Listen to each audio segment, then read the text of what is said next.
One. Hello, everybody. It's Health Heroines again, Caroline and Marie, giving you some new exciting sessions. I have no idea what we're going to talk about today. Caroline, help me out. What do you think? What are your thoughts and feelings? Hello everybody, from a very sunny UK where apparently it hasn't rained for I don't know how long, but what are we going to do today? So what is coming up a lot in my sessions at the moment is loss of friendship, loss of standing in the community, loss of, it just seems to be loss. And on the other hand, we have this finding it really challenging to speak my truth or speak with integrity or speak to anyone that will listen, really. I mean, I think a lot of people are really struggling when they've got a difference of opinion with people that they love. It becomes very difficult to express how you feel. So I don't know if any of those subjects resonate with you. Yeah, every subject resonates with me. But I'm thinking a lot of times I feel people don't really know what their own truth is. No, but I mean, we can explore that and we can talk about it a lot. I think we'll go with your first option, loss, because do you want to do loss of something in particular? Loss of, like when somebody leaves the physical earth plane, or when loss about a friend, or loss of a, or what do you want to specify that a little bit? No, it really feels more like a generic sense of loss, and loss can be different things to different people. I'm really aware of that.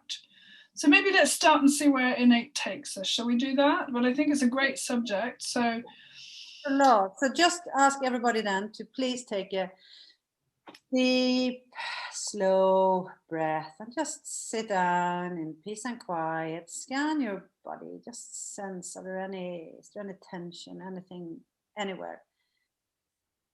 Any sensations, any emotions? And do you want to start today then, as you chose the subject? Maybe. Yes, please. I'd like that. So, because I've already started, it's very strange. Yeah. But anyway, so it's your Caroline Nettle.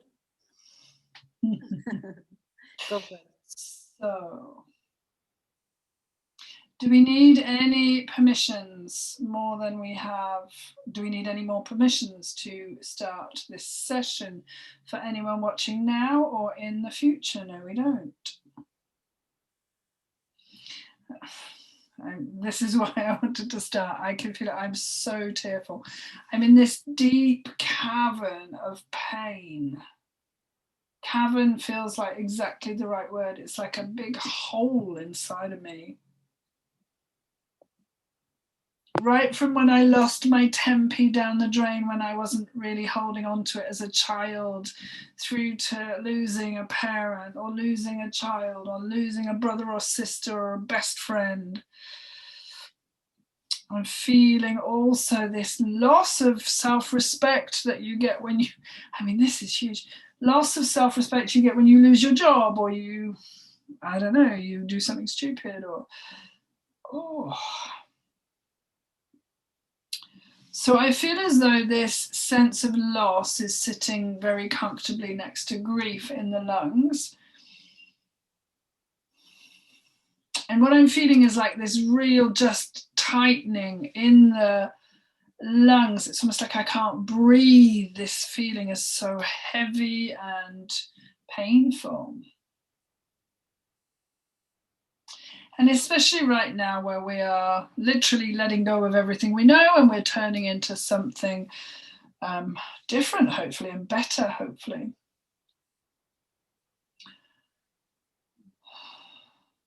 So my tummy's really rumbling. That often happens in sessions where energy is shifting. And I want to link back about 5 generations back. So I'm doing this collectively for everybody. And I'm also, I feel that we're expressing right here in this session, this sense of, it's really painful. I can barely breathe, it hurts. But this sense of great sense of loss. So I'm looking at wars and I'm looking at accidents, and it just feels enormous. Maybe we should have gone for a smaller subject. But anyway, here we are. I'm sorry to laugh when it's such a serious subject, but okay. Laughter is always good. Yes. So as I'm breathing into this sense of pain, sense of loss, I want to link that into our heart.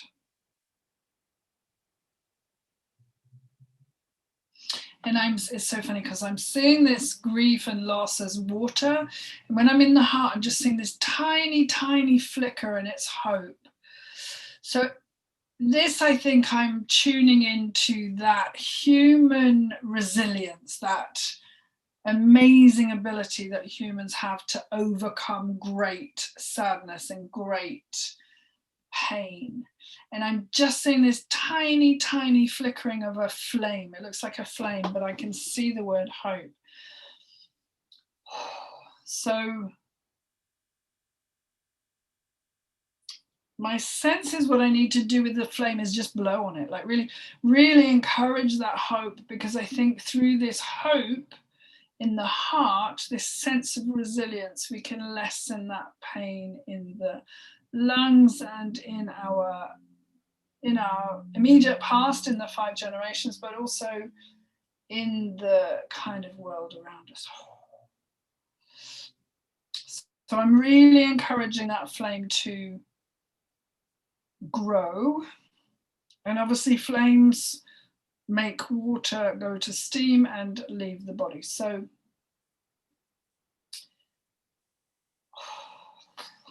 yeah, that was probably the most painful I've felt in my body in any session I've ever done. But that's okay. So what I want to do is put that into a bubble. I'm going to keep my hand on it though, because I just feel like it's such an enormous energetic charge.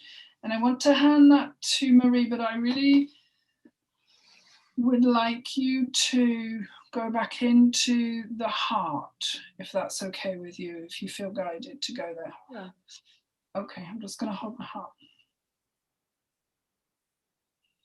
Yes, I'm going into what we call individuation in the heart, which is the inner core of our being. And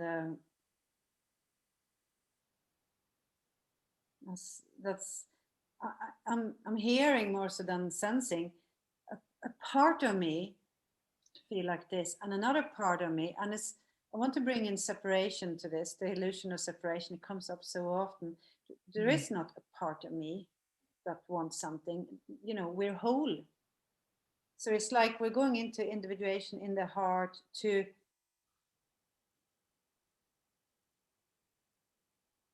connect to the sense of being whole, being complete. That there is no option. There is no other option. The other options is the ego telling us that part of me wants that, and part of me wants that, and she's like that, and she left, and he left, and he's stupid or she's stupid. So whenever we do that in the heart, it lights up. It's really, really beautiful when the heart remembers its wholeness, its completeness. It's really beautiful. And it's like nearly as if you're flushing an old-fashioned loo or something, you pull on those chains. So all the rubbish that the ego has been projecting onto the heart is coming out through the diaphragm.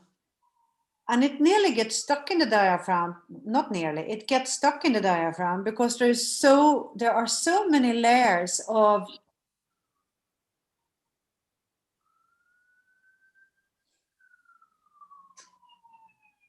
not funny. I can hear the ambulance coming to rescue us there. It's not stopped today at all. I don't know. I think probably it's the fire engine to put out a fire in us, burning. No, let's never put the fire out inside of us. Let it burn.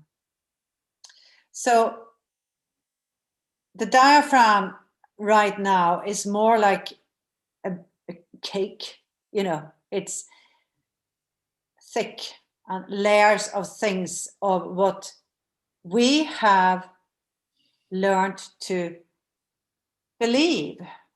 So we have probably, most of us, learned to believe that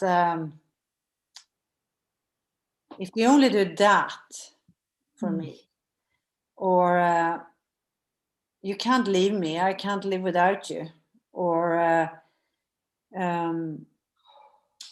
everybody who has children, including me, and I've said it, forgive me, right, clean your room first and then. So we have learned that it is a conditional love, and whenever we're in that conditional love sits like a, it is really painful in the whole diaphragm, and we're angry about it because the liver sort of answers up here. It's as if the liver wants to help to get rid of all these conditions that we have been taught. And whenever we have conditions, we have expectations, and we expect things, and we get annoyed and feel a sense of loss when maybe things break up or somebody leaves the earth plane or whatever, which of course we do, because that's the way we have been taught, rather than celebrating our life together with them, for example. But of course we grieve. But it's all that conditioning, all that, if you do this, which means if you leave me, I hear that so clearly, if you leave me, you know, and it's like in all the songs and everything, you're the air that I breathe, you're everything. It's like a codependency that we're taught from the beginning, and therefore loss is so unbelievably hard. Ooh. So I'm just cracking that whole diaphragm, just like that. Oh, and letting it all run out through the intestines, or intestines, whatever they are called in English.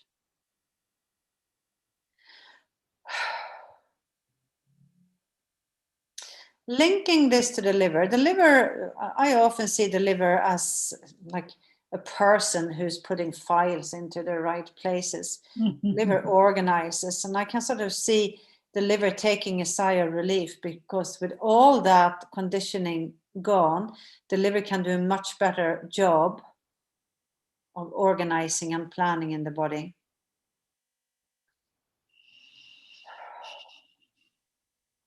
Linking this to the large intestine, and I want to link this to, it's like a polarity between being constipated and just having diarrhea. So I want to hold on to this. No, I couldn't. It you know, it's like there's no rhyme or reason. Rhyme or reason? What do you say? Do you say that in English? Yeah. Rhyme or reason. It's the same in Swedish, but nearly. There's no rhyme or reason. There's nothing. There's no feeling. It's like the head is telling us that no, you have to keep, hold on to this, and then next minute, no, it's no good. Let it go. So somehow the head has told the whole body what's worth keeping and what is worth letting go of, and how we're meant to feel. And the brain here can't feel. The head brain can't feel. We can only feel with the rest of our body.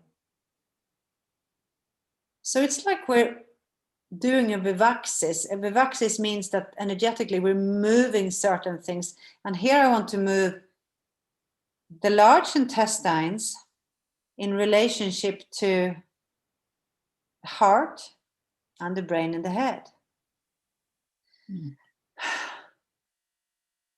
And we just trust the body to make the right adjustments there to get it right. And I feel that you're meant to do something up here. I don't know whether it's the head brain or whether it's around. I'm nearly getting a woo. So I don't know what you feel about that. But I do want to just say, so as soon as you started individuation, the pain in my lungs and that space just started dribbling out. It's almost as if as we come back to our own power, we know that we're not dependent. It was really interesting. So thank you. So am I starting in the skull? No. The brain? No. Wei Qi. GV20 maybe. Yeah, sorry. So if this is your first experience hearing the words Wei Qi, so Wei Qi is an energy protection, if you like, around the body, and it's invisible, but it's there to protect you from blows and punches and stuff. So if at any stage in your life you've been hurt, or let's say you were stabbed in the back, you would have a weakness in that Wei Qi. So sometimes in body talk what we're doing is strengthening the protection of this system, which is outside the body, but really an energetic protection against what is coming in. And what I'm feeling in the Wei Qi around the head, oh, did you hear that click? Oh, that was really is the feeling of being physically attacked. I'm seeing a boxer in a ring, so someone that's getting really punched around. Do you mind if I add something there? Sorry, yes? Do you mind if I add something? Tell me afterwards if you get annoyed with me. But Wei Qi can come in so many forms. It's physical, emotional.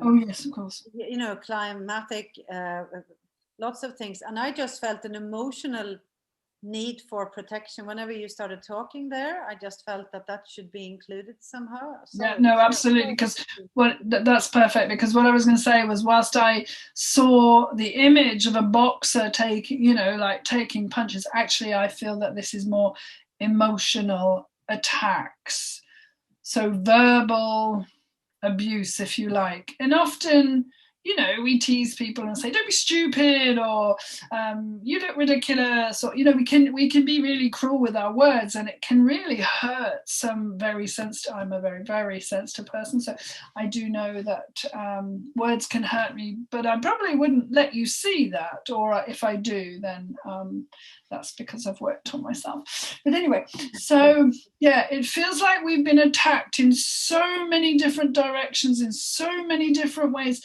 Even like I'm looking at media and taking offense because, you know, my body is supposed to look like that body, and that being out of balance with how I feel emotionally about myself. And wow, there's a lot of different flavors of emotional attack around the brain, and it feels as though the Wei Qi of the, literally from the neck up, and as if you had a bonnet on or something, is very weak and very straggly in places. So what I would like to do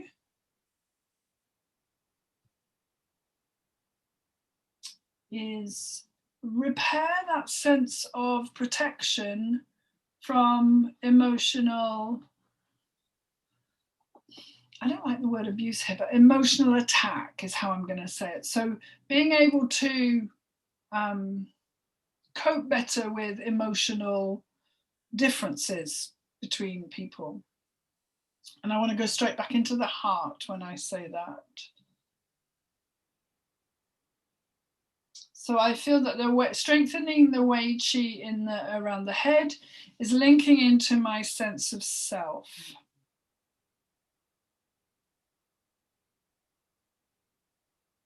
And I'm really seeing kind of a repetitive behavior which is born out of.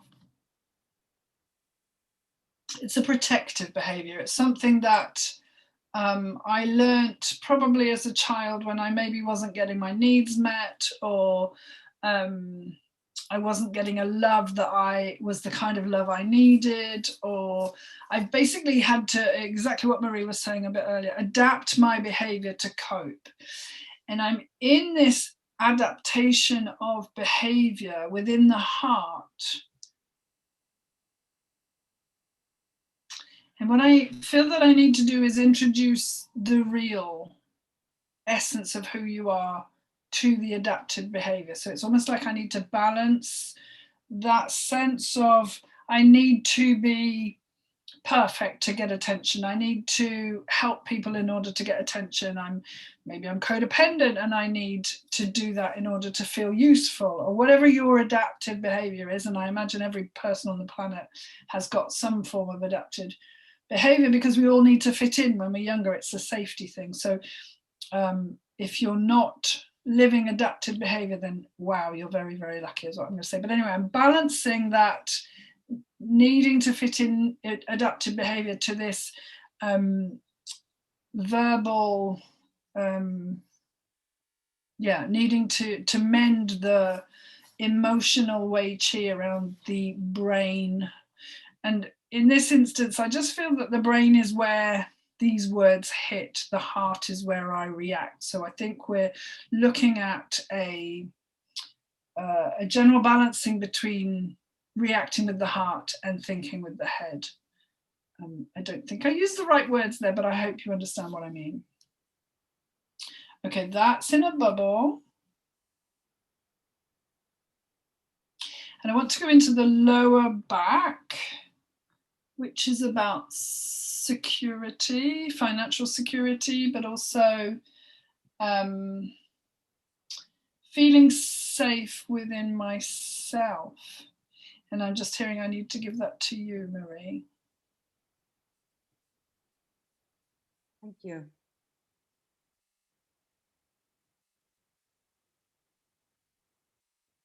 I'm actually getting the sacrum. Mm.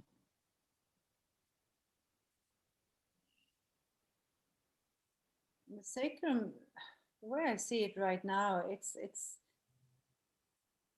nearly inflamed is the wrong word, but it's struggling to find the support and the roots it needs to have to feel safe in this world. And it's like shooting up a cascade of a call for help, which is going out all. Is it going out through the heart meridian? No, it's not. It's going out just through our arms and to our hands. And it's like we're gripping to certain things in life. And we think that those things in life are going to give us the stability.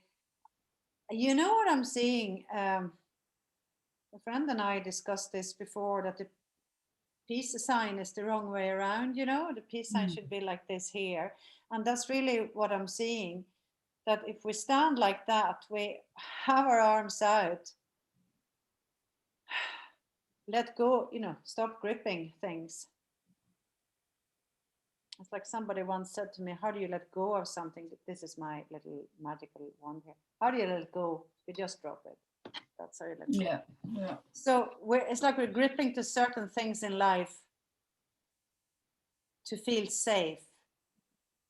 And it's really, I'm getting like a nearly electrical circuit between our hands and the sacrum.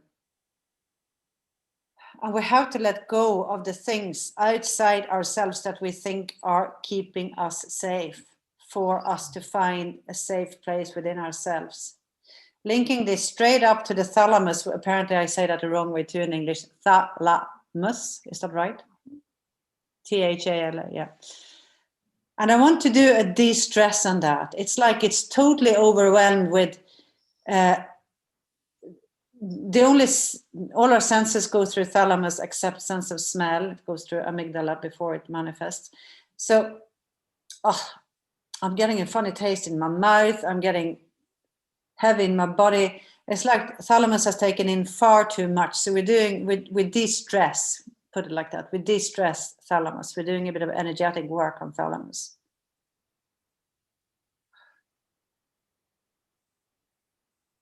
And from there, we're going, when thalamus when it's finished, when it's de-stressed, we're linking it back to sacrum again. And we're linking everything, we're linking thalamus to sacrum and everything between. I don't feel I have to do anything more. Me neither. That was perfect what you just said. Perfect. Okay. Yep. No, I feel the same. All right. Yeah. Okay.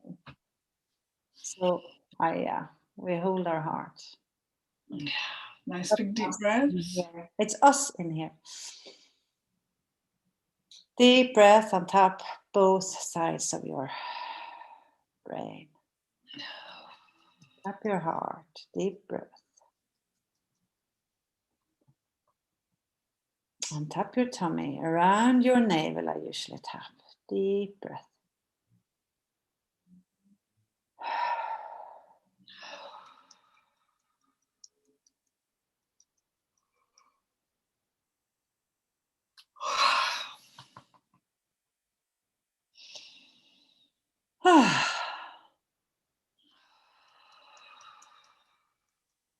Okay. Wow, that feels nice. I feel all fuzzy and warm inside. Really lovely. So if I had to put into words what I think we've just done, which I wouldn't normally do, but that sense of loss that I felt at the beginning, you know, to say it's an illusion is really heartless and unfeeling, but the more we can connect into who we really are, the more, exactly what Marie said, the more this sense of separation can be busted as a myth. You know, we are sovereign beings who have control over everything, but we've given it away so freely to so many different behaviors because we've had to adapt within a societal conditioning from the moment we're born. Yeah. No, you're not hungry now. You're meant to eat every 3 hours. You're not getting anything to eat now. But my inner wisdom tells me I'm hungry now. Yeah. Sorry, I maybe interrupted. I just feel so relaxed, which I hope you're feeling too, wherever you are in YouTube land. So, is any of that still a priority? Is body talk still a priority? No. I'm going to suggest as your homework, maybe listening to this 2 or 3 times with a few days in between, because I think we've touched on some very deep and very important, well, very profound subjects, which may take a couple of times listening to really get through to your body's wisdom. So, wow, it feels like a really important session. So thank you very much, Maria. I really appreciate you doing that. Yeah, thank you. And I'm thinking maybe we should have a session sometime and explain a little bit about body talk and how every physical pain and everything in us is connected with emotions and etc. You know, because a lot of people don't really think that way, and whether they want to think that way or not is another thing. But we can always explain how we work and how body talk system is working. We'll see. Maybe that's for another time. You never know what's going to happen. So stay tuned. Like, what is it you do? You like and you share and you subscribe and all that. Yes. Yeah. Thank you for coming on this journey with us. Bye-bye. Bye-bye for now. Bye. See you next time.